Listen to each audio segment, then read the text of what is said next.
Rebel star Prabhas హీరోగా నటిస్తున్న రాజా సాబ్ మూవీని వచ్చే జనవరి 9వ తేదీన విడుదల చేస్తున్నట్లు నిర్మాత టీజీ విశ్వప్రసాద్ తెలిపారు. ప్రసాద్ మల్టీప్లెక్స్లో జరిగిన మిరాయ్ ట్రైలర్ లాంచ్ ఈవెంట్లో ఆయన ఈ విషయం వెల్లడించారు. రాజా సాబ్ సినిమా డిసెంబర్ 5న విడుదల కావాల్సి ఉంది. కానీ కార్మికుల సమ్మెతో మూవీ షూట్ పెండింగ్లో పడింది. ప్రస్తుతం ఈ చిత్రం షూటింగ్ శరవేగంగా జరుగుతోంది. రెబెల్ స్టార్ ప్రభాస్ హీరోగా నటిస్తున్న రాజా సాబ్ మూవీని వచ్చే జనవరి 9వ తేదీన విడుదల చేస్తున్నట్లు నిర్మాత టీజీ విశ్వప్రసాద్ తెలిపారు. ప్రసాద్ మల్టీప్లెక్స్లో జరిగిన మిరాయ్ ట్రైలర్ లాంచ్ ఈవెంట్లో ఆయన ఈ విషయం వెల్లడించారు.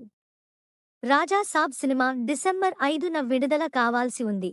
కానీ కార్మికుల సమ్మెతో మూవీ షూట్ పెండింగ్లో పడింది. ప్రస్తుతం ఈ చిత్రం షూటింగ్ శరవేగంగా జరుగుతోంది.